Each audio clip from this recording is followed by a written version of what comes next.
José Manuel Sierra Milagros de Fe, un canal dedicado a compartir los mensajes y enseñanzas inspiradoras del pastor José Manuel Sierra. Aquí encontrarás reflexiones profundas sobre la fe, la esperanza y el poder de los milagros en la vida de los creyentes.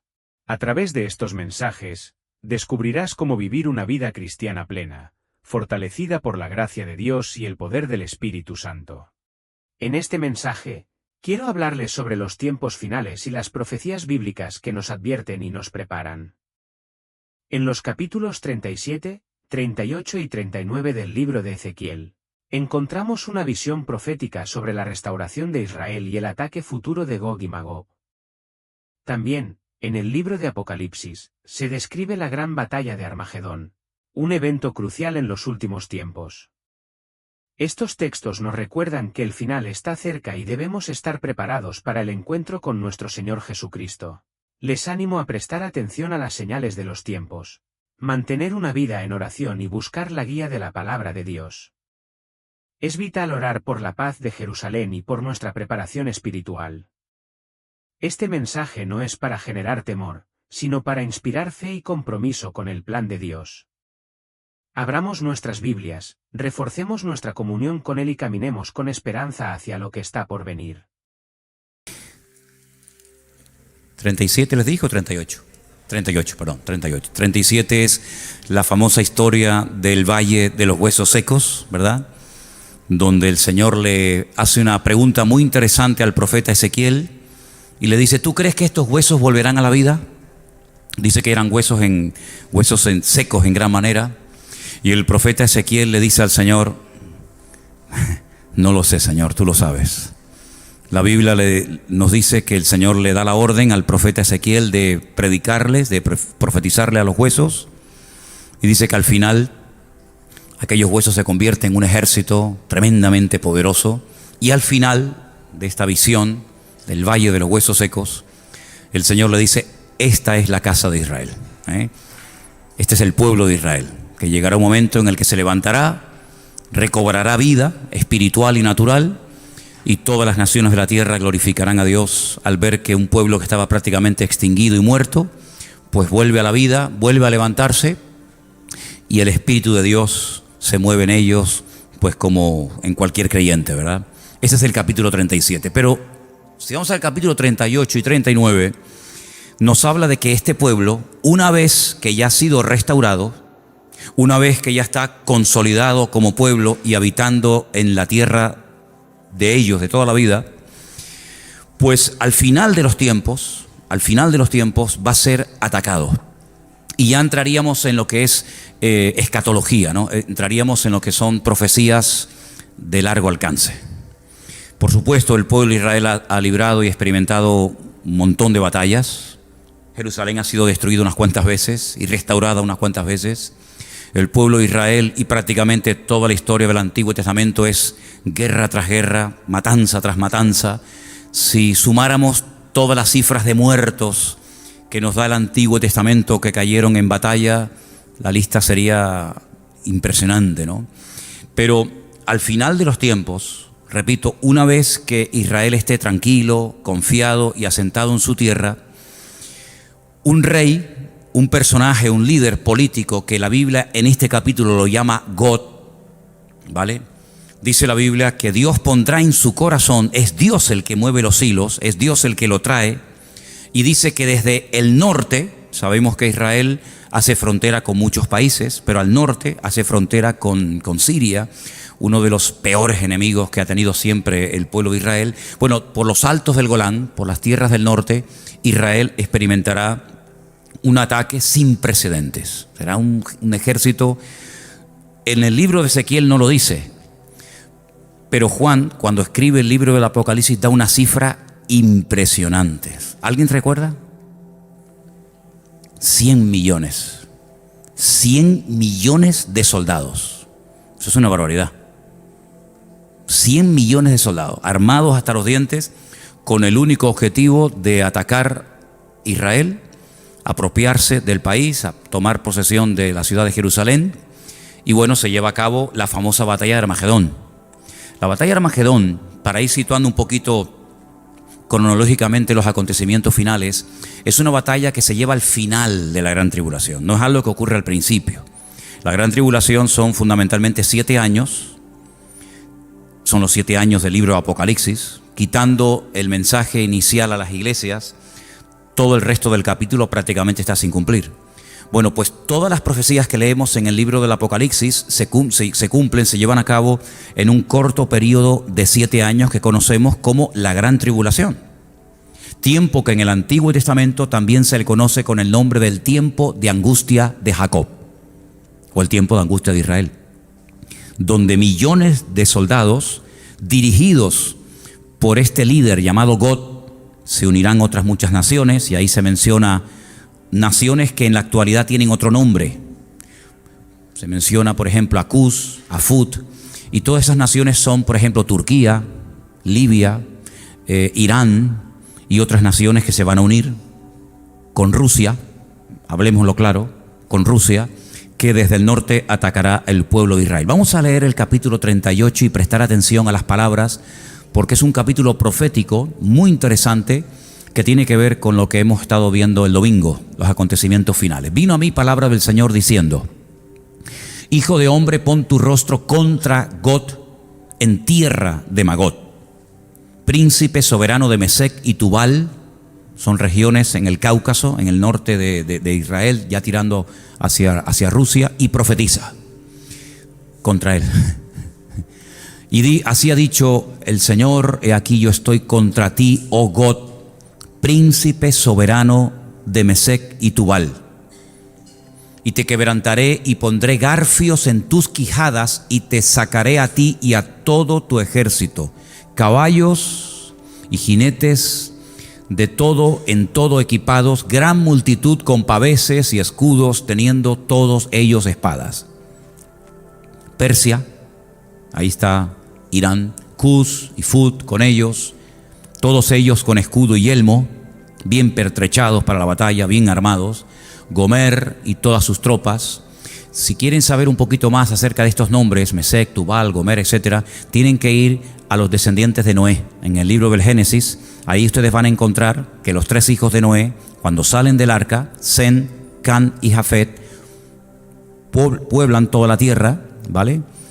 Y unos van hacia el norte, otros van hacia Oriente Medio, otros van hacia África, y ahí pueden ver ustedes dónde están esas naciones y cómo se volvió a repoblar la tierra a través de los hijos. Estos son descendientes de los hijos de Noé, ¿vale? La casa de Togarma, de los confines del norte, y todas sus tropas, muchos pueblos, contigo. Estamos en el versículo 37, déjame leer aquí directamente. Prepárate y apercíbete tú y toda tu multitud que se ha reunido a ti, y sé tú su guarda, o su guía. De aquí a muchos días serás visitado, al cabo de años vendrá la tierra salvada de la espada, recogida de muchos pueblos, esta es Israel, a los montes de Israel, que siempre fueron una desolación, mas fue sacada de las naciones, y todos ellos morarán confiadamente. Si cuando menos te lo esperas, es cuando van a atacar. Subirás tú y vendrás como tempestad, como nublado para cubrir la tierra, serás tú y todas tus tropas y muchos pueblos contigo. No viene él solo, sino viene acompañado de naciones árabes, de naciones del norte de Israel, incluso algunas naciones de Europa, etc. Así ha dicho el Señor: en aquel día subirán palabras en tu corazón y concebirás mal pensamiento. Y dirás: subiré contra una tierra indefensa, iré contra gentes tranquilas que habitan confiadamente, todas ellas habitan sin muros y no tienen cerrojos ni puertas. Así es como están muchas casas en Israel, aunque les parezca mentira. Sobre todo en el norte de Israel hay muchas casas que tienen la puerta abierta o la llave puesta, como se vivía antiguamente en las islas, incluso en La Gomera, que lo llegué a ver hace años. Pues así viven todavía en Israel muchas familias. Para arrebatar despojos y para tomar botín, para poner tus manos sobre las tierras desiertas ya pobladas, y sobre el pueblo recogido de entre muchas naciones, que se hace de ganado y posesiones, que mora en la parte central de la tierra. Israel es, geográficamente, en la geografía bíblica, es el centro del mundo, es el ombligo del mundo, como dicen ellos, ¿no? Sabá, Dedán y los mercaderes de Tarsis y todos sus príncipes te dirán: ¿has venido a arrebatar despojos? ¿Has reunido tu multitud para tomar botín, para quitar plata y oro, para tomar ganados y posesiones, para tomar grandes despojos? Versículo 14. Por tanto, profetiza, hijo de hombre, y di a Gog, así ha dicho el Eterno, el Señor, en aquel tiempo cuando mi pueblo Israel habite con seguridad, ¿no lo sabrás tú? Vendrás de tu lugar, de las regiones del norte, tú y muchos pueblos contigo, todos ellos a caballo, gran multitud, poderoso ejército. Subirás contra mi pueblo Israel, ya ahí más claro agua, ahí ya no hay género de duda. Subirás contra mi pueblo Israel como nublado para cubrir la tierra, será al cabo, al fin de los días, y te traeré sobre mi tierra. ¿Quién lo trae? Lo trae Dios. Dios lo trae, Dios lo mueve. Dios pone en su corazón que venga, ven a atacar el pueblo de Israel, para que las naciones me conozcan. Ese es el objetivo. Ese es el objetivo. Cuando sea santificado en ti, oh Gog, delante de sus ojos. Porque así ha dicho el Eterno, el Señor: ¿no eres tú aquel de quien hablé yo en tiempos pasados por mis siervos los profetas de Israel, los cuales profetizaron en aquellos tiempos que yo te había de traer sobre ellos? Esto no es nada nuevo, es simplemente volver a recordar lo que ya se había profetizado y escrito. En aquel tiempo, cuando venga Gog contra la tierra de Israel, dijo el Eterno, el Señor, subirá mi ira y mi enojo, porque he hablado en mi celo y en el fuego de mi ira, que en aquel tiempo habrá gran temblor sobre la tierra de Israel. Es interesante que hay algunos cristianos que se van allí a Jerusalén a orar para que esto no acontezca. Como si nuestras oraciones pudieran impedir que la palabra se cumpla. Claro que es muy fuerte, ¿no? Pero hijo, esto es lo que hay. Los peces del mar, las aves del cielo, las bestias del campo y toda serpiente que se arrastra sobre la tierra y todos los moradores que están sobre la faz de la tierra temblarán ante mi presencia, se desmoronarán los montes y los vallados caerán y todo muro caerá a tierra. Y en todos mis montes llamaré contra él la espada, dice el Eterno, el Señor. La espada de cada cual será contra su hermano. Y yo litigaré contra él con pestilencia y con sangre, y haré llover sobre él, sobre sus tropas y sobre los muchos pueblos que están con él, impetuosa lluvia. Apocalipsis dice que caerán caerán granizos del peso de un talento, 45 kilos cada granizo. ¿Qué les parece? ¿Te cae un pedrolo esto en la cabeza, amigo? Creo que algo de daño te podrá hacer, ¿no? Impetuosa lluvia, piedras de granizo, fuego y azufre. Y seré engrandecido y santificado y seré conocido ante los ojos de muchas naciones y sabrán que yo soy el Señor. Las naciones de alrededor de Israel están todas dolidas, ofendidas, picadas, si me permiten la palabra, porque todas las veces que se han unido para pelear contra Israel, y ya van 7, todas las veces han perdido. Y no solamente han perdido la guerra, sino que han perdido prestigio, han perdido dinero, han perdido soldados y sobre todo han perdido tierra. Porque muchas tierras que antaño no estaban, digamos, dadas por la ONU a Israel en las guerras, en las diferentes guerras que ha llevado a cabo, las ha ido recuperando. Incluso algunas tierras que después de un tiempo devolvió, como por ejemplo la famosa península del Sinaí, que es esa península, ¿verdad?, que divide o que separa a Israel de Egipto. Esa península la conquistó en el año 67 Israel, pero tiempo más tarde la devolvió en un tratado de paz que se hizo, ¿no? En el capítulo 39 sigue el profeta Ezequiel hablándonos de este personaje que no es otro más que el anticristo. Aquí lo llaman Gog, Pablo lo llama el inicuo, también Pablo lo llama, después lo vamos a leer, el hombre de pecado, el hijo de perdición. El único autor de la Biblia que emplea la palabra antimesías o anticristo es Juan. Solamente Juan. Ningún personaje de la Biblia, ningún escritor de la Biblia se refirió a este personaje como el anticristo. Solamente Juan, para que tengan ese dato. Capítulo 39. Tú pues, hijo de hombre, profetiza contra Gog y di: así ha dicho el Eterno, el Señor, he aquí yo estoy contra ti, oh Gog, príncipe soberano de Mesec y Tubal. Todos estos nombres que estamos leyendo esta tarde, Mesec, Tubal, todos aparecen en el libro del Génesis en las famosas genealogías. Ahora se dan cuenta ustedes lo importante que son las genealogías en la Biblia, ¿vale? ¿Quién es Mesec? ¿Quién es Tubal? ¿A dónde fueron? ¿Dónde están? ¿Qué país es hoy en día? Eso es muy importante leerlo en el libro del Génesis. Dice el Señor, te quebrantaré y te conduciré y te haré subir de las partes del norte, otra vez menciona el norte, y te traeré sobre los montes de Israel. El centro de la batalla, aunque todo el país va a ser afectado, pero el centro de la batalla se va a llevar a cabo en un valle inmenso, un valle que nace en el norte de Israel y que termina en la costa que lo podemos ver ese valle, el valle de Jezreel o el valle de Megiddo.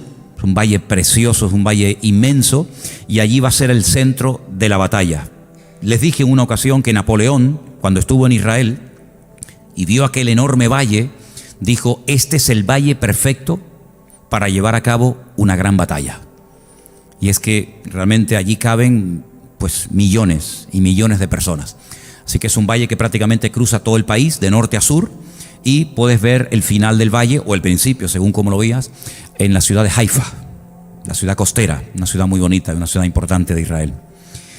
Versículo 3, te sacaré y sacaré tu arco de tu mano izquierda y derribaré tus saetas de tu mano derecha. Sobre los montes de Israel caerás. Fíjate, aún no había nacido este hombre y ya el Señor le dice lo que va a hacer, dónde va a ser, cómo va a morir y hasta dónde va a ser enterrado. Es que la Biblia cuenta el futuro como si fuera pasado, como algo que ya ha ocurrido. Fíjate que le dice, sobre los montes de Israel caerás tú y todas tus tropas, los pueblos que fueron contigo, a aves de rapiña de toda especie y a las fieras del campo te he dado por comida.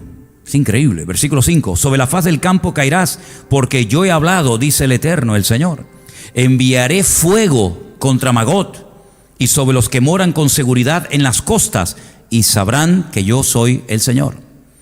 Haré notorio mi santo nombre en medio de mi pueblo Israel, y nunca más dejaré profanar mi santo nombre, y sabrán las naciones que yo soy el Eterno, el Santo de Israel. Después de esta batalla ya no habrá género de dudas de que todas las naciones de la tierra tendrán bien claro que el único Dios que controla, que gobierna, que dirige al mundo es el Eterno, es el Señor nuestro Dios.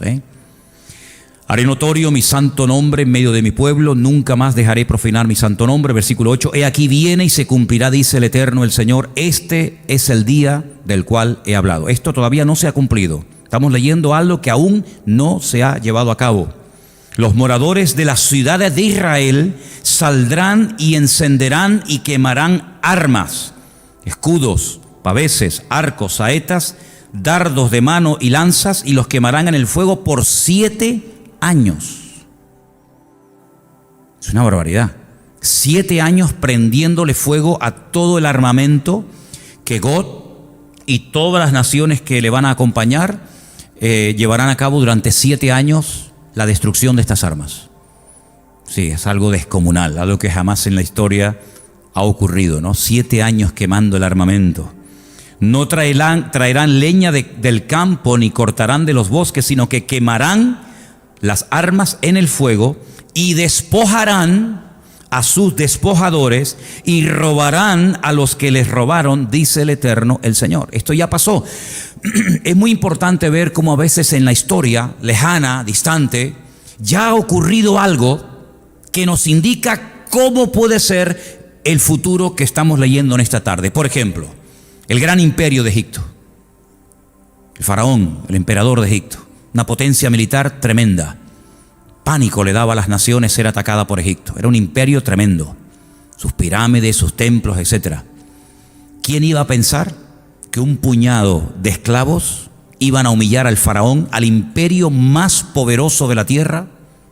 Y no solamente lo iban a humillar en cuanto a su vida espiritual, sino que iban a dejar el país destruido, totalmente destruido, las cosechas, los animales, incluso hasta el heredero, el hijo del faraón, murió en la última plaga porque era el primogénito, y al no pintar con la sangre del cordero la puerta de su casa, los postes y el dintel, el ángel de la muerte entró y mató al heredero. El faraón vio la destrucción de todo el país. ¿Quién diría que un pueblo de esclavos Dios lo iba a sacar de una forma tan poderosa? Y ojo, la última noche el Señor le dice, vayan por las casas de los egipcios y pídanle que les den oro, plata. Bueno, al fin y al cabo les debían 400 años de sueldo, no le habían dado el finiquito a Israel. Entonces en la última noche cobren lo que no han cobrado, lo que no les han pagado durante 400 años, que lo paguen en una sola noche. Dice que despojaron a los egipcios, se quedaron arruinados, totalmente destruidos. ¿De dónde se creen ustedes que sacó Israel tanto oro para posteriormente construir el tabernáculo en el desierto? Dice que con los arcillos de las mujeres hicieron un becerro de oro. Y un becerro es un bicharraco, un animal bien grande. Solamente con los arcillos y con los aretes hicieron un becerro de oro. ¿Cuánto costaría ese becerro de oro al peso hoy en día, no? Una fortuna. Pues le quitaron todas las posesiones a los egipcios, los dejaron totalmente arruinados, y por eso dice aquí que nuevamente, pues ellos van a despojar a sus despojadores y a los que les robaron también. Verso 11. En aquel tiempo, esto es muy interesante este dato, en aquel tiempo yo daré a God lugar para sepultura allí en Israel. El valle de los que pasan al oriente del mar, y obstruirá el paso a los transeúntes, pues allí enterrarán a God y a toda su multitud, y lo llamarán el valle de Hamón God. Esto es la multitud de God. Ayer hablamos, Elena y yo, de algo que me ha llamado siempre mucho la atención. Por ejemplo, si ustedes van a Londres, ustedes van a encontrar estatuas por todas partes. Hay una estatua de Churchill, hay estatuas levantadas, monumentos conmemorativos a los soldados que tomaron parte en la Segunda Guerra Mundial. Los países levantan estatuas a sus próceres, a sus líderes. En Israel no vas a encontrar ni una sola estatua de nadie. Y me decía Elena, no, espera, yo he visto en Israel una sola estatua. Una estatua en el monte de Sión al rey David, con un arpa. Pues ya no está.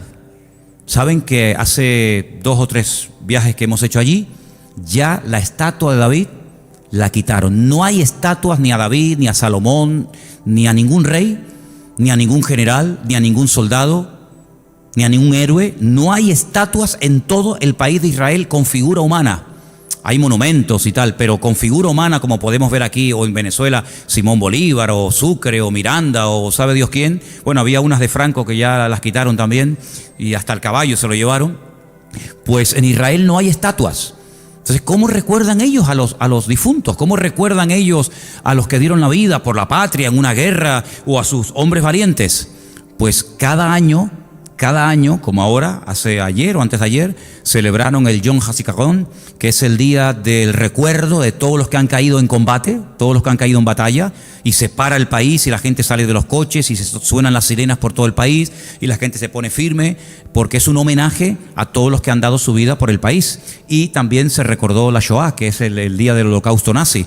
Es decir, que si en ese día no se hace una reunión especial con el presidente, con músicas, con militares y tal, no hay ninguna forma de ir por el país viendo, mira, aquí hay una estatua de fulanito o una estatua. No hay estatuas por ninguna parte del país, por ninguna parte. Entonces dice la Biblia que la única manera de saber que allí, por el tema de no te harás imagen ni ninguna semejanza de lo que está arriba en el cielo, ni abajo en la tierra, ni debajo de la tierra, por ahí van los tiros, la única manera de recordar a las personas que han muerto es pues yendo al cementerio. Dice la Biblia que allí Dios le tendrá un lugar preparado para que entierren a este personaje. Mira tú por dónde. No nació allí, pero lo enterrarán allí como testimonio de decir, hasta aquí llegaste, amigo.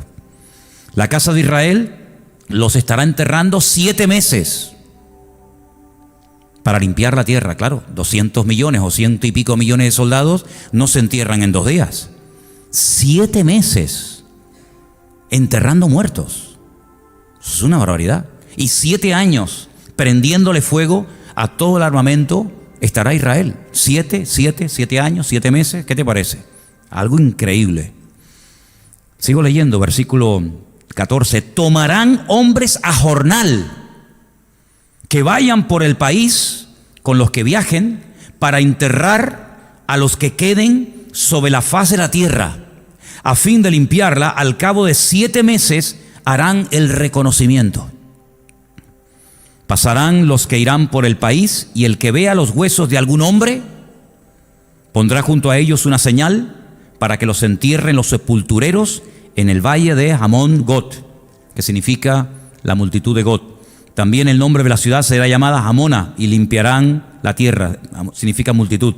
Y tú, hijo de hombre, así ha dicho el Eterno el Señor: di a las aves de toda especie y a las fieras del campo: juntaos y venid, reuníos de todas partes a mi víctima de sacrificio para vosotros, un sacrificio grande sobre los montes de Israel, y comeréis carne y beberéis sangre. Comeréis carne de fuertes y beberéis sangre del príncipe de la tierra, de carneros, corderos, de machos cabríos, bueyes, toros engordados, todos de Basán.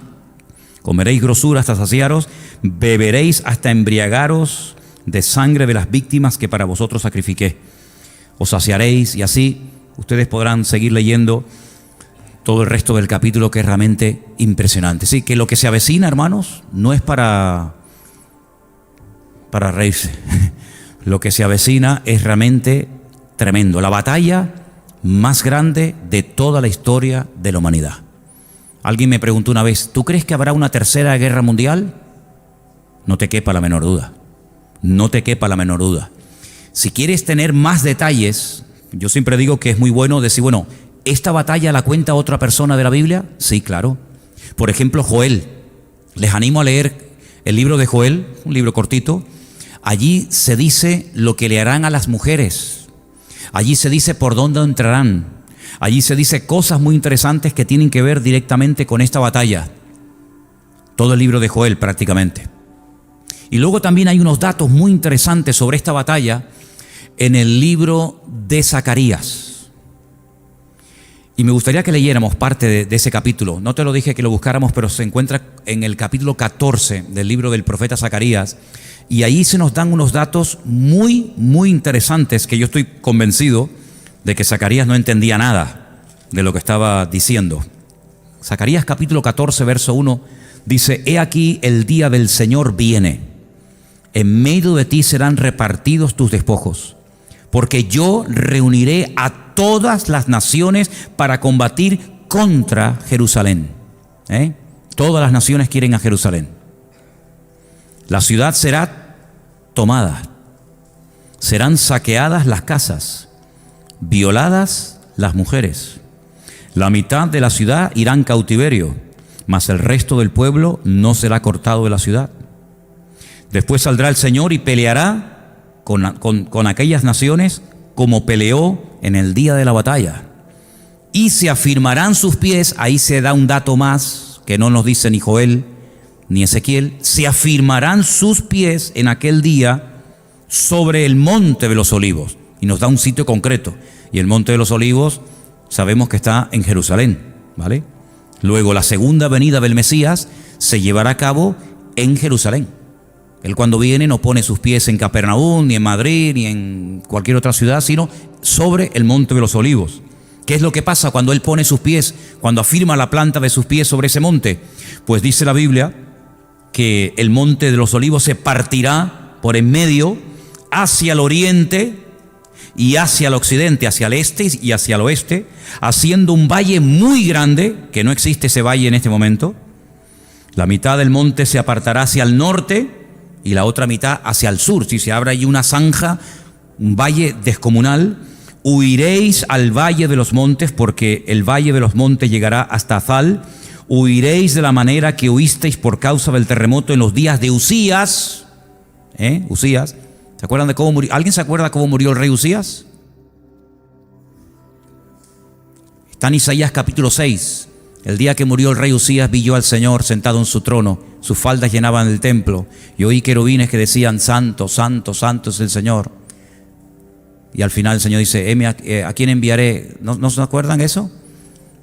El rey Usías murió leproso. ¿Se acuerdan que le brotó la lepra en su frente? Y el día que murió el rey Usías, el Señor llama al profeta Isaías. Y vendrá el Señor mi Dios, y con él todos los santos. San Pancracio, la Virgen de Guadalupe, ¿no? Todos los santos vendrán con el Señor. Luego ya estaban con él. Si vienen con Él, es porque ya estaban con Él. Si no, ¿cómo van a venir los que no están con Él? Daros cuenta de los detalles. El Señor viene, pone sus pies sobre el monte de los olivos, pero Él no viene solo. Él viene con sus santas decenas de millares, como dice también otro versículo en Judas, y dice la Biblia que viene con todos los santos. Y acontecerá que en ese día no habrá luz clara ni oscura. ¿Usted lo entiende?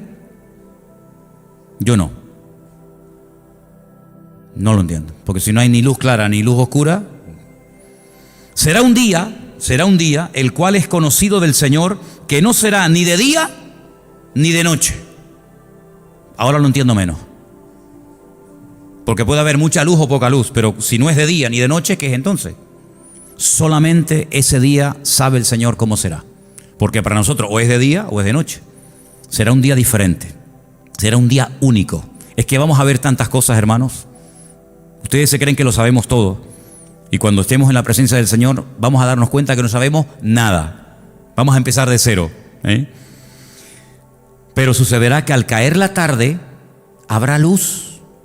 Cuando cae la tarde, hay luz. Es como si al revés, ¿no? Cuando cae la tarde es de noche, pero en este caso es al revés. Acontecerá también en aquel día que saldrán de Jerusalén aguas vivas. En Jerusalén no hay ríos, pero saldrán aguas vivas. La mitad de ellas hacia el mar oriental y la otra mitad hacia el mar occidental, en verano y en invierno. Sí, Jerusalén va a cambiar completamente. Así que si quieren ver Jerusalén como está ahora, aprovechen para ir ahora, porque cuando venga el Señor va a ser completamente diferente. Habrá un valle inmenso, habrán aguas vivas. Por lo tanto, vamos a conocerla ahora para compararla después con la que veremos, ¿no? El Señor será rey sobre toda la tierra. ¿Cuántos dicen amén? En aquel día el Señor será uno, y uno su nombre. Adonai Echad, dice la Biblia, ¿no? Toda la tierra se volverá como llanura, desde Geba hasta Rimón, al sur de Jerusalén, y ésta será enaltecida y habitada en su lugar, desde la puerta de Benjamín hasta la puerta primera, hasta la puerta del ángulo, y desde la torre de Ananeel hasta los lagares del rey. Morarán en ella y no habrá nunca más maldición, sino que Jerusalén será habitada confiadamente. ¿Ve? Aquí ya viene también la restauración. No solamente la destrucción, el ataque, ¿verdad?, por parte del anticristo y sus tropas, sino que ahora Zacarías nos da un rayo de esperanza, nos da un rayo de luz y nos dice que Jerusalén va a ser restaurada, va a volver a ser habitada, el Señor estará allí en Jerusalén. Y ahora da un dato muy interesante, versículo 12. Esta será la plaga con que herirá el Señor a todos los pueblos que pelearon contra Jerusalén. ¿Cuál es esa plaga? Dice en el versículo 12, la carne de ellos se corromperá estando ellos sobre sus pies. Así que no han muerto, están de pie. Pero estando de pie, vivos, la carne se les va a corromper y se consumirán en las cuencas sus ojos, y la lengua se les deshará en su boca. Esto es o un ataque nuclear o un ataque bacteriológico. Algo, un arma rara que no la hemos visto, que lógicamente nunca se vio en la Biblia a nadie que muriera así. A nadie se le vio nunca morir así. Pero dice que esta plaga, esta forma de morir, esta forma de aniquilar a millones de seres humanos, será la plaga, el ataque, la condenación, el castigo con la que el Señor va a castigar a todos los pueblos que se atrevieron a atacar la ciudad santa de Jerusalén. Es decir, esto es una referencia directa a armas que son armas modernas, que no existían lógicamente en los tiempos del profeta Zacarías, ni mucho menos. Acontecerá en aquel día que habrá entre ellos gran pánico enviado por Dios. Trabará cada uno de la mano de su compañero y levantará su mano contra la mano de su compañero. Se matarán entre ellos. Entre ellos se matarán. Bueno, ya pasó una vez, ¿no? En el Antiguo Testamento ya ha pasado en varias ocasiones que venían a atacar al pueblo de Israel y al final se matan entre ellos, salen corriendo. Israel obtiene una victoria tremenda en aquella batalla. Otra vez volverá. muertos de miedo, se atacan, se matan los unos a los otros. Judá también peleará en Jerusalén, serán reunidas las riquezas de todas las naciones de alrededor, oro, plata, ropas de vestir en gran abundancia. Así también será la plaga de los caballos, también morirán así, de los mulos, de los camellos, de los asnos, de todas las bestias que estuvieran en aquellos días, en aquellos campamentos. Ahora, otro rayo de esperanza. Todos los que sobrevivieren de las naciones que vinieron contra Jerusalén, es un milagro que sobreviva gente, ¿no? Pero van a sobrevivir muchos, subirán de año en año para adorar al Rey, al Señor de los ejércitos, y a celebrar la fiesta de los tabernáculos. ¿Qué te parece? Otra vez se restaura la fiesta de los tabernáculos, ya estando el Mesías en Jerusalén como Rey soberano de toda la tierra. Tienen que subir todos los años, todos los que se escaparon con vida, todos los que sobrevivieron, tienen que ir todos los años a Jerusalén a adorar al Rey en la fiesta de los tabernáculos, fiesta que se sigue celebrando hasta el día de hoy, es una semana de fiesta, y generalmente cae o en septiembre o en octubre, generalmente en octubre, ¿vale? La famosa fiesta de los tabernáculos.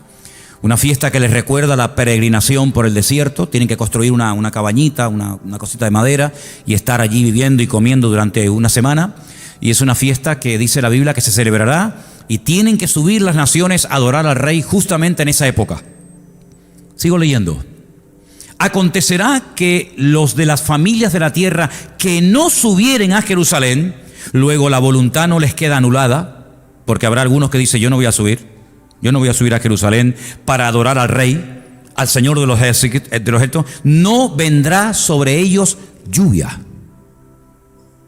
Interesante, ¿no? ¿No quiere subir? ¿No quieren adorar al Rey? Durante un año no va a caer ni una gota de agua en tu tierra, en tu país. Ya me contarás. ¿Qué te parece?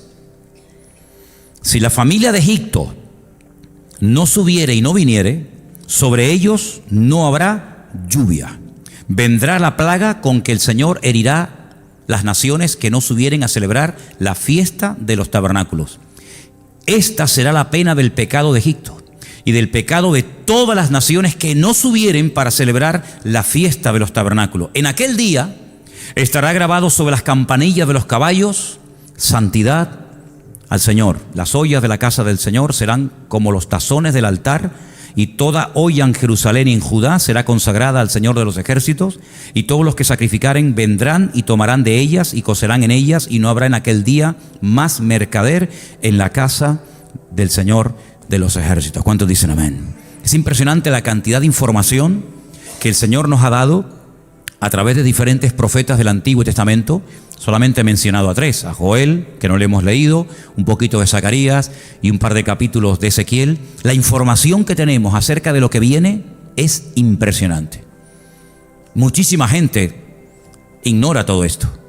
Mucha gente piensa que las cosas van a arreglarse, que todo el mundo se va a portar bien, que los árabes van a ser buenos, que Rusia va a decir: bueno, ¿para qué queremos seguir conquistando? Vamos a quedarnos en nuestra tierra. Pero si dijéramos eso, si enseñáramos eso, el buenismo, ¿no? Que viene una época buena, que no va a pasar nada, pues nos estaríamos engañando. Y estaríamos engañando a la vez a la gente. La Biblia nos habla de que va a haber guerras. Ya lo dijo el Señor, lo leímos el domingo, el capítulo 24 de Mateo, ¿se acuerdan? Y Lucas 21. Guerras, rumores de guerras, reino contra reino, nación contra nación. Algo increíble. Padres contra madres, nueras contra suegras, hijos contra padres, padres contra hijos. Realmente la maldad del ser humano no conoce límites. Y dice la Biblia que cuando estas cosas, no esta batalla en sí, porque esto es al final, pero cuando estas cosas comiencen a suceder, erguid vuestras cabezas, porque sabed que vuestra redención está cerca. Y él dice que es como los dolores a la mujer que está de parto. Ahora, va a llegar un momento, y vamos a leerlo ahora, va a llegar un momento en el que la gente se va a confiar, se va a relajar. Va a llegar un momento en el que la gente dirá: por fin estamos tranquilos, por fin parece que todo está quieto, que todo se ha calmado. Pero miren lo que nos dice Pablo, porque Pablo es un hombre que en algunas de las cartas que él escribe habla mucho acerca de los acontecimientos finales. Quiero llevarles a Primera de Tesalonicenses, por favor. Primera de Tesalonicenses, el capítulo 5, unos versículos nada más. Primera de Tesalonicenses, capítulo 5, verso 1. Acerca de los tiempos y de las ocasiones no tenéis necesidad, hermanos, de que yo os escriba. Porque vosotros sabéis perfectamente, yo espero que también nosotros sepamos perfectamente, que el día del Señor, eso es un sinónimo, es una referencia a la venida del Señor, a los juicios de los últimos tiempos, vendrá como ladrón en la noche. Que cuando digan, escucha, paz y seguridad, este será el eslogan de la campaña del anticristo. Este será el eslogan de los partidos políticos en los últimos tiempos. Han visto los eslogans de los partidos en estos días, ¿no? El de Ciudadanos, ¿cuál era? Vamos. ¿A dónde? ¿A dónde vamos? El otro decía, la España que queremos. Serás tú, ¿no? Este será el eslogan de los partidos en los últimos tiempos. Paz y seguridad. Por fin, hay paz, hay seguridad. Hay seguridad, luego hay paz. Cuidado, cuando empecemos a escuchar mucho de paz y seguridad, porque entonces vendrá sobre ellos destrucción repentina. Así, pum, de repente. Como los dolores a la mujer encinta. Y no escaparán. ¿Cuántos dicen amén? Mas vosotros, hermanos, no estáis en tinieblas para que aquel día os sorprenda como ladrón en la noche. Es decir, toda la información que tenemos es para estar preparados, para que no nos sorprendan las cosas que van a suceder, para que no nos llevemos las manos a la cabeza, para que no nos desanimemos y mucho menos enfriarnos, porque por ahí hay una advertencia que creo que también la leíamos el domingo, que ante todo este panorama, guerras, rumores de guerras, epidemias, terremotos, etcétera, el amor de muchos se enfriará. Y cuando habla del amor de muchos se enfriará, pues yo creo sinceramente que se está refiriendo al amor de los creyentes, porque no va a hacer referencia al amor de los inconversos, sino que el amor de muchos creyentes, de muchos discípulos de Cristo, se enfriará. Y algunos apostatarán de la fe, y otros se mandarán a mudar, y otros dejarán el camino.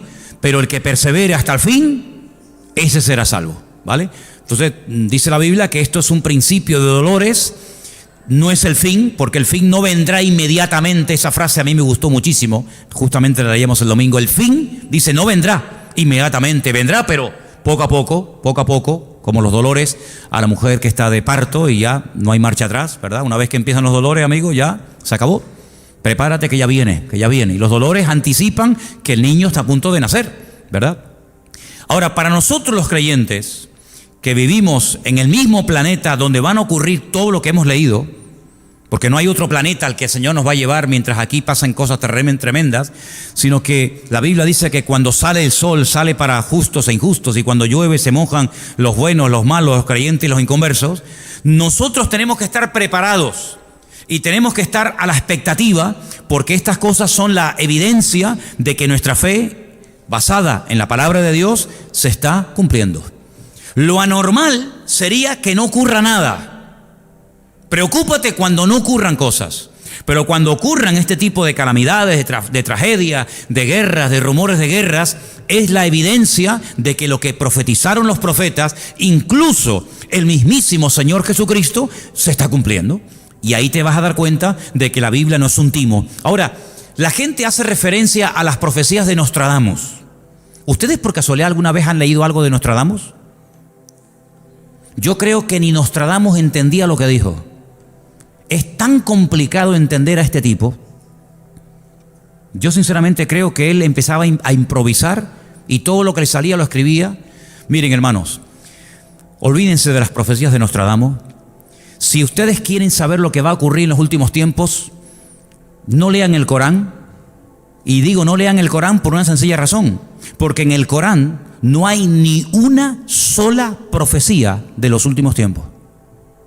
Luego, puedes leer el Corán para otra cosa, pero para prepararte para los últimos tiempos, pierdes el tiempo, porque el Corán no contiene profecías acerca de los últimos tiempos. y mucho menos de la venida del Mesías. Sin embargo, la Biblia, si fuera una torta, una tarta, 3 pedazos, si la partiéramos en 4 pedazos, 3 trozos, 3/4 partes, es totalmente material profético. Prácticamente hay muy pocos libros de la Biblia que no tocan las profecías. Sabemos que muchas de las profecías de las cuales habla la Biblia se han cumplido, o en el pueblo de Israel, o con distintos personajes bíblicos, o en la primera venida de Cristo. Pero hay un montón de profecías, hermano. Hay muchísimas profecías de los últimos tiempos que no se han cumplido. Y si les interesa el tema y quieren saber cómo es el anticristo, no es tanto en su aspecto físico, sino cómo es su carácter, cómo es su naturaleza, cómo va a actuar, cómo va a reaccionar ante las cosas del mundo, pues no les queda más remedio que leerse algunos capítulos, sobre todo los últimos capítulos del libro de Daniel, y sobre todo algunos capítulos del libro de Apocalipsis, porque ahí vais a encontrar la esencia, la naturaleza del anticristo. Y a veces Juan en el libro del Apocalipsis habla del anticristo como una especie de león, de leopardo, ¿verdad?, de oso, y son animales que se utilizan en el libro de Daniel para hacer referencia a imperios que durante mucho tiempo estuvieron gobernando y sojuzgando las naciones de la tierra, pero que quedaron extinguidos. Pero la naturaleza, el carácter, la personalidad de esos imperios va a manifestarse en la naturaleza, en la personalidad del anticristo. Tendrá un poco de persa, tendrá un poco de babilónico, tendrá un poco de romano, tendrá un poco de griego. Claro, ahí hay que recurrir a la historia secular. ¿Cómo eran los romanos? ¿Cuál era la característica fundamental de los griegos? ¿Cómo se comportaban los persas? ¿Cómo actuaban? ¿Cómo atacaban? ¿Cómo hablaban? ¿Cómo pensaban y reaccionaban ante los problemas y circunstancias de la vida? Por ejemplo, la gente de Babilonia, los caldeos. Entonces, teniendo toda esa información, puedes decir, amigo, este personaje va a ser así, así, así y así. Des en cuenta que el anticristo no es como nos pintan las películas de Hollywood, un engendro de Satanás que tiene relaciones sexuales con una mujer y de ahí nace un personaje siniestro llamado el anticristo. No, quítense eso de la cabeza.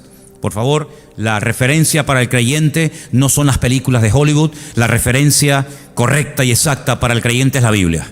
Y la Biblia nos dice que el anticristo tendrá padre y madre, y probablemente hermanos o primos o sobrinos, y lógicamente abuelos y antepasados. Será un ser humano de carne y hueso, con una unción diabólica como jamás en la historia nadie ha tenido. Será una mezcla de Nimrod, de Nabucodonosor, de Faraón, de Herodes, de Pilato, de Nerón, de Calígula, de Vespasiano, y será una mezcla terrorífica, más aparte otras muchas características que tendrá este personaje, que es un líder político, que durante algunos años, no muchos, gracias a Dios, durante un corto periodo de tiempo, fundamentalmente decimos 7 años, pero realmente en toda la intensidad de la palabra 3 años y medio, estará llevando a cabo un liderazgo siniestro sobre la faz de la tierra. Y quiero leerles algunas descripciones acerca de este personaje. Vamos a 2 de Tesalonicenses. Al final apareció el pasaje, ¿no? ¿Sí? Vale. Es que al principio no salía, pero bueno, ya lo tenemos ahí. Estamos en 2 de Tesalonicenses, voy a leer del 1 al 10. Fíjense las características de este personaje. Con respecto a la venida, dijimos el domingo que había 2 palabras para definir la venida del Mesías. Una era, esa es parousia, la segunda y la primera, epifanía. Con respecto a la parousia, con respecto a la venida, la segunda venida del Mesías, porque la primera ya se produjo, de la parousia, de la venida de nuestro Señor Jesucristo, en nuestra reunión con Él, os rogamos, hermanos, aquí hay un ruego de Pablo, una tarea. Un día, si tienen tiempo, miren las veces que Pablo utiliza la palabra os ruego, os suplico. No es muchas veces, pero hay unas cuantas, y cada vez que Pablo ruega, cada vez que Pablo suplica algo, es algo de trascendental importancia. Aquí tenéis uno. Os ruego. Y hay otros, que no os lo voy a decir para que ustedes lo encuentren. Tal vez Anderson puede sacar una predicación de ahí. Los ruegos de Pablo. las súplicas de Pablo a algunos creyentes. Ruego a punto suspensivo, bueno, no me voy del tema, que no os dejéis mover fácilmente de vuestro modo de pensar. Ahora, déjame pararme en esa palabra. No tenemos que movernos fácilmente de nuestro modo de pensar. Hay un versículo que dice, en esto pensad. ¿Lo habéis leído? Está en Filipenses. Elena, búscame un segundito, por favor. Está al final de Filipenses. En esto pensad. Hay otro versículo acerca del pensamiento que nos dice que tenemos que llegar a tener la mente de Cristo. Eso es tremendo, ¿eh? ¿Cómo pensaba Cristo? Así es como nosotros deberíamos algún día llegar a pensar.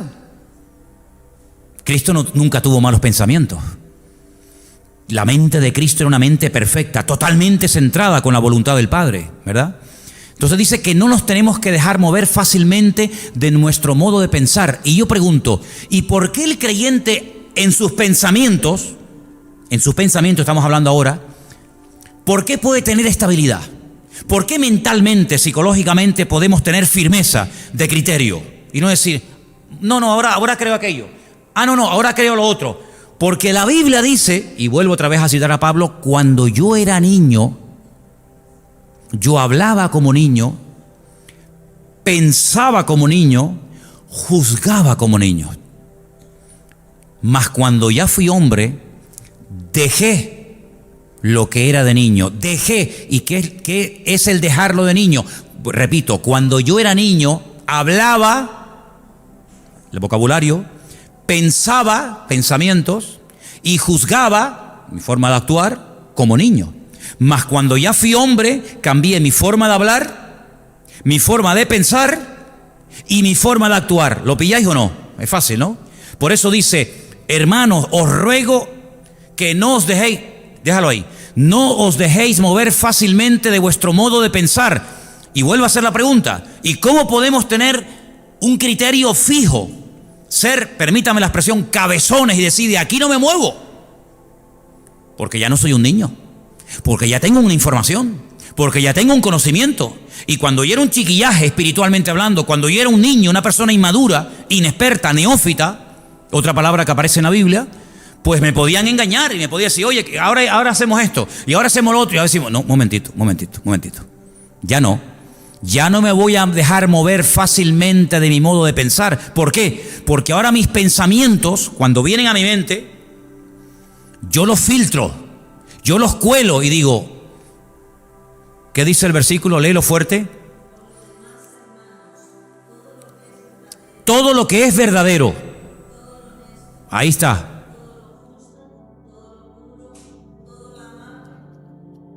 Todo lo que es de buen nombre. En esto pensar, es decir, déjamelo ahí, déjame ese versículo ahí. El único pensamiento, los únicos pensamientos que tienen que tener cabida en tu mente son los que tengan las siguientes características.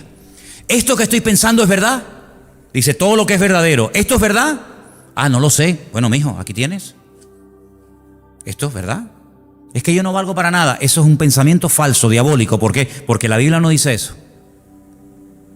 Es que ya el Señor no está conmigo ni me ayuda. Eso es mentira.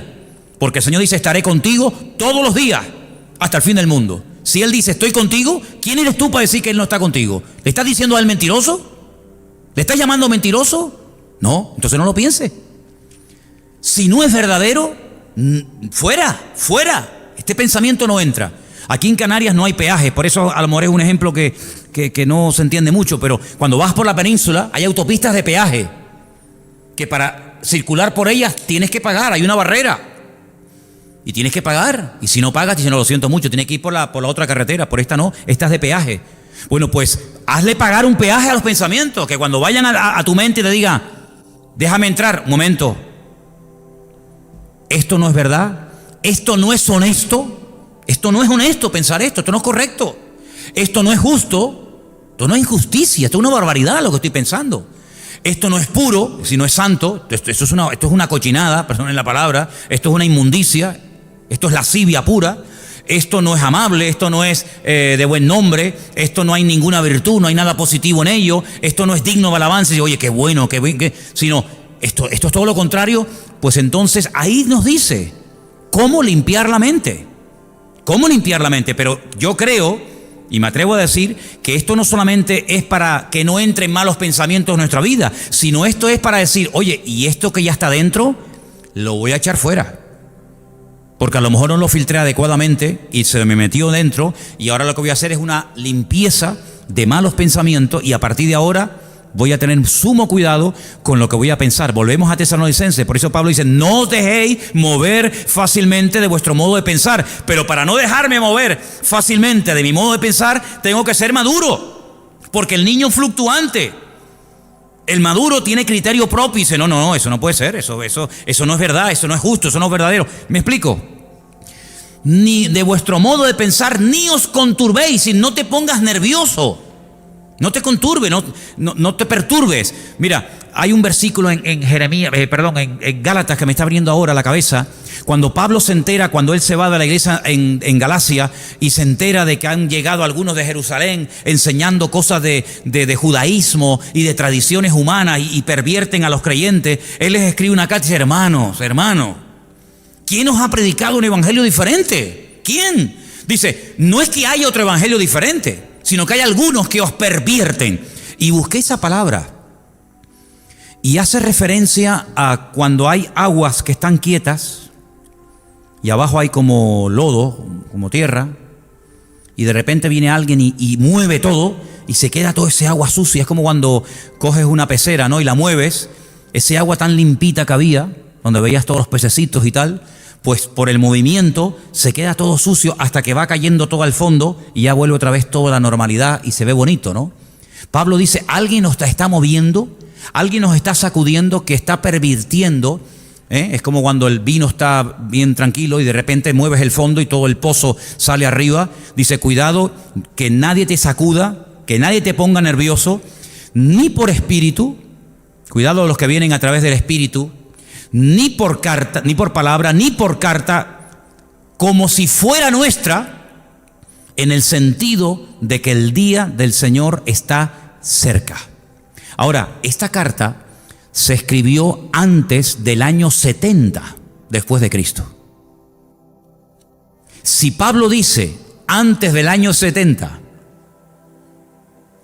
de la era cristiana que el día del Señor está cerca, hoy estamos en el año 2019, después de Cristo. Hoy estamos más cerca de ese día que cuando Pablo escribió esta carta a nuestros hermanos en Tesalónica, ¿sí o no? ¿Te das cuenta? Si esta gente en aquel tiempo, en el siglo I, vivía con la expectativa de que el día del Señor está cerca, el Señor viene pronto, ¿cuánto más tú y yo tenemos que vivir mentalizados de que el Señor, claro que viene pronto, no te quepa la menor duda? Queda cada vez menos tiempo para que se cumplan todas las cosas que estamos leyendo en esta noche. Nadie os engañe, en ninguna manera, porque también dice en Mateo 24 que nadie os engañe, porque vendrán muchos falsos cristos, y no se refiere a personas que se hacen pasar por Cristo, falsos ungidos. Recuerda que la palabra Cristo es la palabra hebrea Mashiach, que no es un nombre propio, es un título, es una característica. Vendrán falsos ungidos. ¿Y a dónde van los falsos ungidos? ¿Al estadio? ¿A dónde van los falsos ungidos? ¿Al supermercado? ¿A dónde van los falsos ungidos a compartir su falsa doctrina? ¿A dónde van? ¿A las iglesias? Los falsos ungidos no van por las calles. Los falsos ungidos entran dentro de las congregaciones para perturbar a los creyentes. Y Pablo dice, el Señor Jesucristo dice, vendrán falsos ungidos vestidos con pieles de oveja, aunque son lobos. Dice, pero no vendrá, nadie os engañe en ninguna manera, porque no vendrá sin que antes venga la apostasía, se manifieste, se dé a conocer el hombre de pecado. Ese es God. Este que está ahí, ese es God, ese es el anticristo. Daniel lo llama el cuerno pequeño, porque es un cuerno pequeñito que en una visión que él tiene de una bestia con 10 cuernos, de repente ve uno pequeñito que se levanta en medio de los 10 y empieza a hablar blasfemias, se levanta y hace guerra contra los creyentes, y dice que vence de los 10 a 3, se quedan 7 al final, y por eso él lo llama el cuerno pequeño. Pero es el mismo, el hombre de pecado, el hijo de perdición, el cual, este tipo, se opone. Eso es un anticristo. Alguien que se opone, alguien que desplaza, que anula a Cristo, se opone y se levanta contra todo lo que se llama Dios o es objeto de culto. Es decir, él hace la guerra a todo el mundo, tanto que se sienta en el templo de Dios como Dios, haciéndose pasar por Dios. Ha habido diferentes opiniones a lo largo de la historia sobre la interpretación de ese versículo. ¿Qué significa? ¿Qué quiere decir Pablo cuando dice que este inicuo, este hijo de perdición, se sienta en el templo de Dios como si fuera Dios, haciéndose pasar por Dios? Algunos dicen, bueno, el templo de Dios somos nosotros. Pablo dice, no quiero que ignoréis que vosotros sois el templo del Espíritu Santo de Dios, el cual mora en vosotros. Pero eso es una mala interpretación. Porque ¿cuál es el lugar en el que se puede sentar el anticristo en el cuerpo de Cristo, en la iglesia? ¿Cuál? Algunos dicen el Vaticano. El Vaticano no existía en aquellos tiempos, ¿no? Tanto que se sienta en el templo de Dios, haciéndose pasar por Dios. Tenemos que buscar información paralela, porque con esto no nos queda clara la explicación. Entonces tenemos que recordar otra vez Mateo capítulo 24, cuando el Señor Jesucristo dice, el que lee, entienda. Como diciendo, ojo al dato, que lo que te voy a decir es una información muy importante. El que lee, entienda. Cuando veáis la abominación desoladora, de la cual habló el profeta Daniel, y ahí da la explicación. Abominación desoladora. Eso es una frase que la cuentas en la calle, la dices en el mundo, y la gente no te entiende nada, porque es un lenguaje puramente eclesiástico, puramente bíblico. Abominación desoladora. Quitando una reunión de este tipo, esta expresión ni la usamos en nuestro diario hablar, en nuestras conversaciones con nadie. Es una expresión técnica, es un vocablo técnico. Significa, para que nos entendamos todos, la profanación del lugar santísimo. ¿A qué lo entiendes ahora? Abominación desoladora significa la profanación del lugar santísimo. ¿Y eso dónde estaba? En el templo de Jerusalén. ¿Ha habido algún precedente en la historia de una abominación desoladora? Sí. Sí. Cuando Alejandro Magno murió, que fue el tercer imperio, primero eran los babilónicos, después eran los medos persas, el tercero fue Grecia y el cuarto fue Roma. Cuando murió Alejandro Magno, el imperio griego, como no dejó descendencia, todo su vasto territorio, que era inmenso, inmenso, lo dividieron entre 4 generales. Ahí pueden entender por qué cuando Daniel ve al imperio griego en aquella visión de las bestias, él ve que el imperio griego es representado por un leopardo con 4 cabezas. Y esas 4 cabezas son los 4 generales que se dividieron su territorio, que si no me equivoco eran Ptolomeo, Casandro, Seleuco y Silimaco. Nombres raros, ¿verdad? Esos 4 generales se repartieron todo el territorio del imperio de Alejandro Magno, el de los griegos. Al que le tocó, digamos, Israel, eran los seleucidas. Y la historia de los seleucidas, ustedes la pueden encontrar en la versión de la Biblia Nácar Colunga, en el libro de Primera y Segunda de Macabeos, donde ustedes van a leer la historia de uno de esos descendientes de aquellos 4 generales de Alejandro Magno, llamado Antíoco Epifanes. Uno de los hombres más perversos que ha habido en la historia de la humanidad. Un hombre que se atrevió a matar un cerdo y derramar su sangre en el lugar santísimo, y levantaron una estatua, si no me equivoco, del dios Júpiter, creo que era Júpiter, si no me equivoco, y convirtieron el templo de Jerusalén en un gimnasio, en un lugar para culto al cuerpo, en vez de para culto a Dios, pero para culto al cuerpo, porque ellos eran fanáticos de darle culto al cuerpo. Así que ya hay un precedente en la historia de cómo se profanó, de cómo se produjo una abominación desoladora. Pero un momento, Eso pasó antes de Cristo, ¿sí o no? Eso pasó en la época de los griegos. ¿Cómo el Señor Jesucristo en Mateo 24 dice a los discípulos? Escúchenme una cosa, a los discípulos y a los descendientes de sus discípulos: cuando veáis la abominación desoladora de la cual habló el profeta Daniel, pero si ya se produjo, ¿cómo la vamos a ver otra vez? ¿Me explico o no me explico? Luego está haciendo referencia a otra abominación desoladora del mismo lugar santísimo que ya fue profanado en la época de los griegos, pero que volverá a ser profanada. Los romanos no profanaron el lugar santísimo.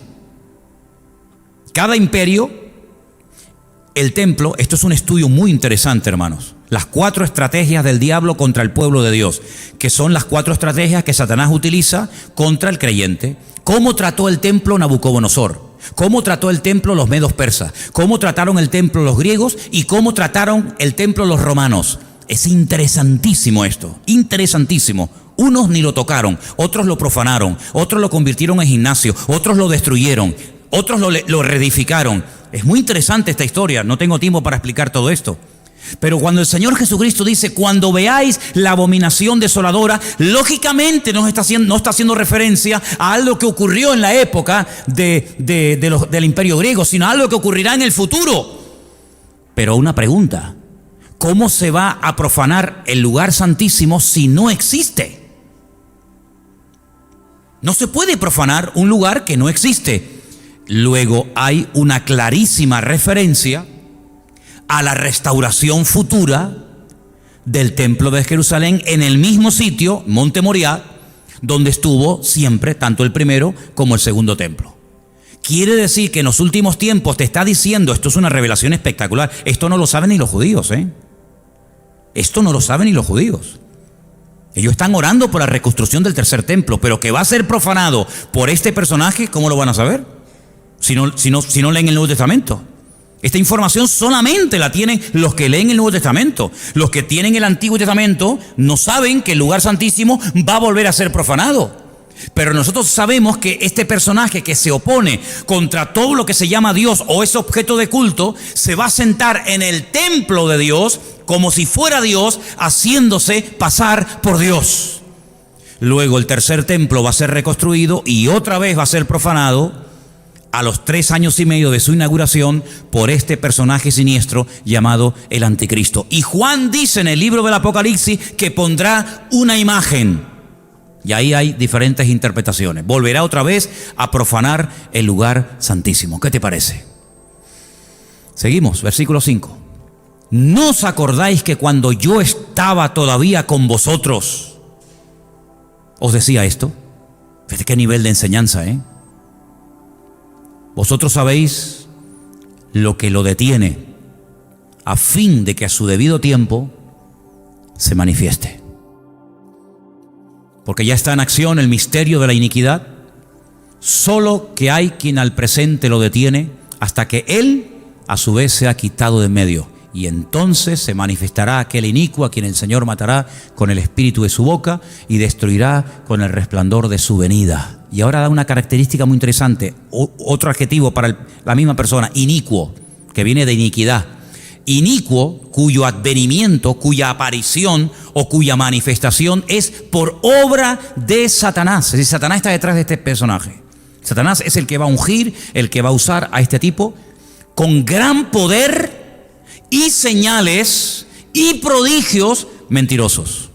Cuidado que habrá señales, habrán prodigios, pero cuidado que detrás de todo eso está una unción diabólica que le permite hacer cosas espectaculares, que pueden leerlas, por ejemplo, en el libro del Apocalipsis. Con todo engaño de iniquidad para los que se pierden, por cuanto no recibieron el amor de la verdad para ser salvos.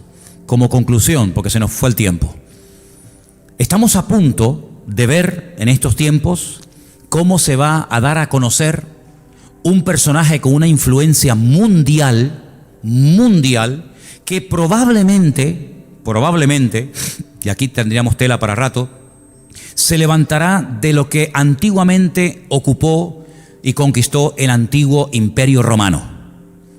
Para los que lo sepan y para los que no, los territorios que ocupó el Imperio Romano fueron desde Portugal, incluyendo por supuesto España, el Finisterre, el fin de la tierra, toda Europa, incluida las Islas Británicas, toda Europa, todo el norte de África, todo lo que sería hoy en día el Magreb, Libia, Egipto, etcétera, y todo lo que es Oriente Medio, Siria, Líbano, para ellos la antigua Palestina o Filistea. De ese territorio, que es como una especie así de herradura, de ese antiguo territorio se levantará este personaje político que gobernará a las naciones con una crueldad terrorífica. Tendrá un poder militar ilimitado, tendrá un poder económico brutal y tendrá una unción o un respaldo espiritual tremendo. Porque hay otro personaje del cual no habla el Antiguo Testamento. Mira tú por dónde. Esto es curioso, ¿eh? Solamente el Nuevo Testamento del Anticristo o del inicuo, el Antiguo Testamento está plagado de profecías, pero no nos dice nada sobre el falso profeta. Solamente el Nuevo Testamento nos da esa información. ¿Te das cuenta cómo hace falta leer los dos porciones de la Escritura? Si no te quedas cojo. ¿Quién es el falso profeta? Es el líder religioso, el jefe de la publicidad, el que va a intentar llevar a la gente a los pies del anticristo para que terminen casi adorándolo y convirtiéndolo en una especie de dios o de semidios. Y digamos que uno se va a encargar de las cuestiones políticas y otra de las cuestiones religiosas. Y de los dos nos habla mucho, largo y tendido, con infinidad de detalles Juan en uno de los capítulos, si no me equivoco, el 12 y el 13 del libro del Apocalipsis, donde te habla de su apariencia, de cómo habla, de cómo camina, de cómo actúa, etcétera, etcétera. Dice que tendrá apariencia de cordero, pero cuando abre la boca, la apariencia es una cosa, pero cuando abre la boca dice que es como un dragón. Y sabemos que el dragón es uno de los animales mitológicos que emplea el Nuevo Testamento para hacer referencia a Satanás, el dragón, la serpiente antigua. Entonces, estemos atentos, porque esto se va a dar de una forma tan normal. El mundo está clamando a gritos por alguien. Da igual si es de izquierdas, de centro, de derecha, de ultraizquierda, de ultraderecha, de ultracentro. No sé si hay ultracentro, pero el mundo está como loco clamando por alguien que arregle la economía, por alguien que arregle los conflictos sociales, laborales y políticos del mundo. Y ese personaje se va a levantar con una unción diabólica. ¿Por qué tanta unción? ¿Por qué tanto apoyo del diablo? Y concluyo, porque es la última, y lo digo claro así, es la última oportunidad del diablo para convertir al mundo en sus esclavos o en sus siervos. Después ya no quedan más oportunidades. Es decir, lo probó con Alejandro Magno, lo probó con los Césares de Roma, lo probó con Hitler, lo ha probado de todas las maneras habidas y por haber. Y siempre de una manera u otra le ha salido el tiro por la culata. Ha usado filosofía, religiones, medios de comunicación, artistas, pintores, políticos, etcétera, pero todavía no ha logrado alcanzar sus objetivos.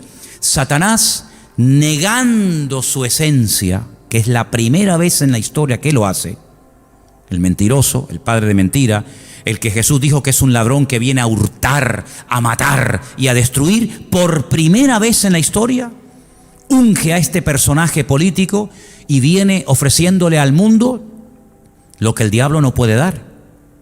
Pero camuflado como ángel de luz le dice, dile que tú vienes a ofrecer paz y seguridad.